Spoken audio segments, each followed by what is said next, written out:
Hey YouTube and Facebook, my name is Jeff. I'm the first counselor of the Second Order Ministries, and today we're talking about section 132. This is section 132, part 5.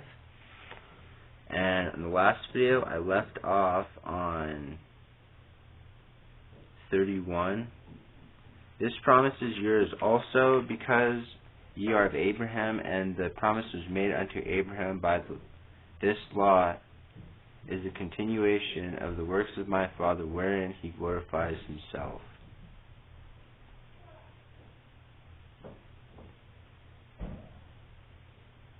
So this promise is ours because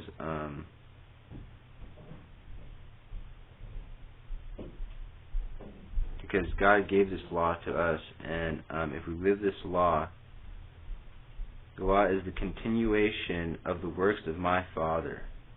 So, celestial plural marriage is the works and continuation of God's law,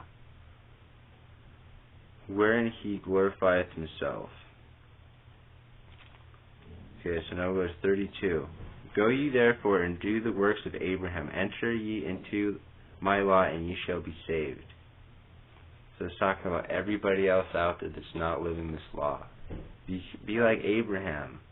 Enter into the Lord's law, kingdom, and live his laws, and become saved.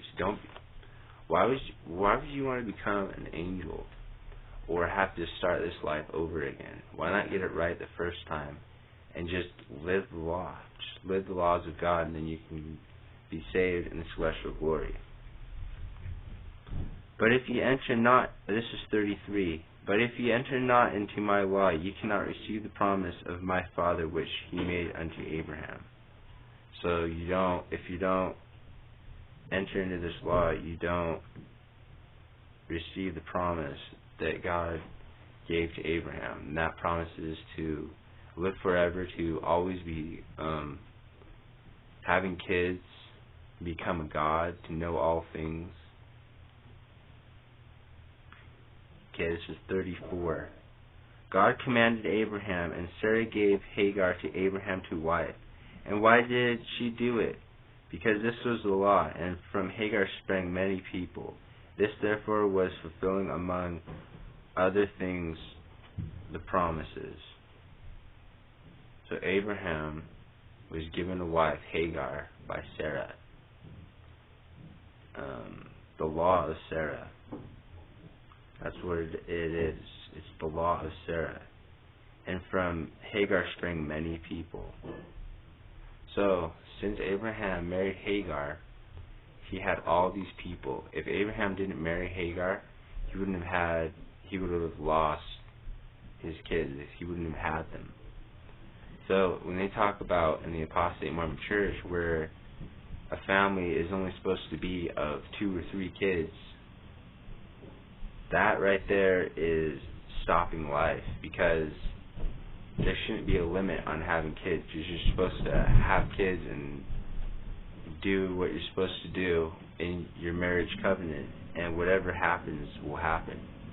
However many kids that come, they'll come. God will make sure that happens. But we can't stop life from going on or happening, because if we do, then that's murder. That's denying life. Okay, 35. Was Abraham therefore under condemnation? A lot of people say that if you live polygamy, you're living in adultery, you're fornicating, you're cheating, all these things. And all that's not even true. What's it saying here? Was Abraham therefore under a condemnation? Verily I say unto you, nay, for I the Lord commanded it. So anybody that says that Abraham was wrong in living this law, a celestial plural marriage, that Abraham is an adulterer, is a fornicator, that's all lies. What did the Lord just say? The Lord commanded it. The Lord commanded Abraham to live this law.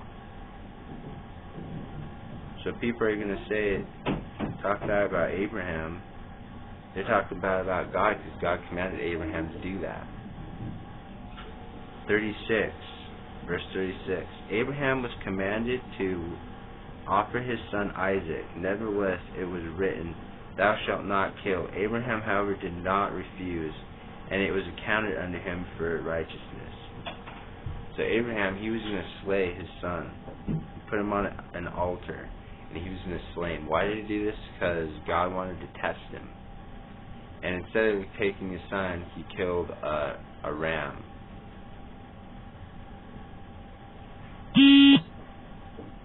Abraham received concubines, and they bore him children, and it was accounted unto him for righteousness, because they were given unto him, and he abided in my law, as Isaac also and Jacob did none other things than that which they were commanded. And because they did not other things than that which they were commanded, they have entered into their exaltation according to the promises, and sit upon thrones, and are not angels but are gods.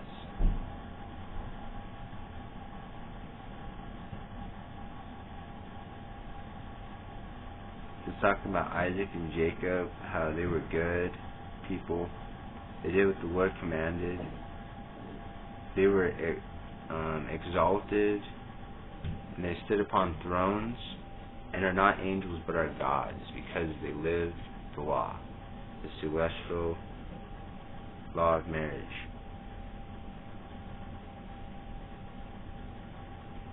(38) David also received many wives and concubines, and also Solomon and Moses, my servants, as also many others of my servants, from the beginning of creation until this time. And in nothing did they sin, save those things which they received not of me.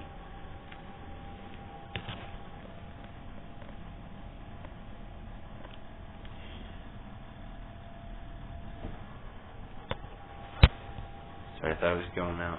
Okay, so we'll keep going.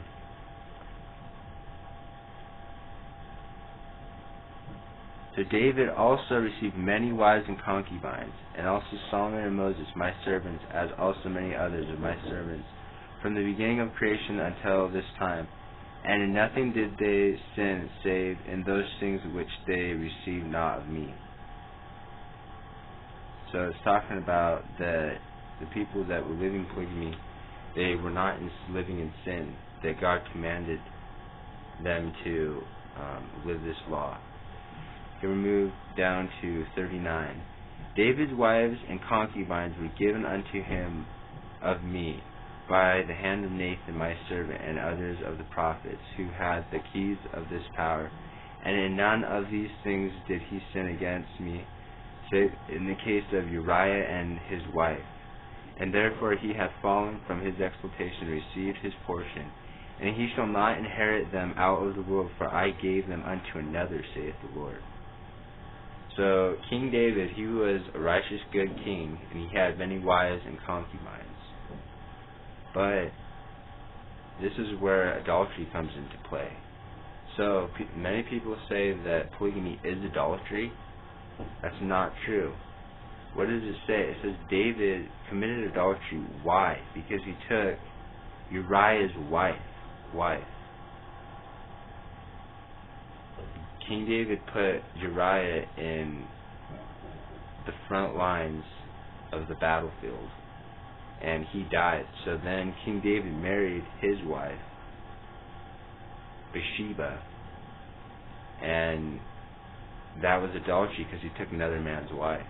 That is adultery. Taking another man's wife, a woman that was already married to another man under the new and everlasting covenant, and if you take her, then that's committing adultery. This is verse 40. I am the Lord thy God, and I gave unto thee my servant Joseph an appointment, and restore all things. Ask what ye will, and it shall be given unto you according to my word. So basically, if you can ask the Lord anything, and he'll tell you, he'll give you the answer. Through the scriptures, through prayer, through faith, the answer will eventually come. Okay, this is 41. And as ye have asked concerning adultery, see, this is where it talks about adultery. Verily, verily, I say unto you, if a man receiveth a wife in the new and everlasting covenant,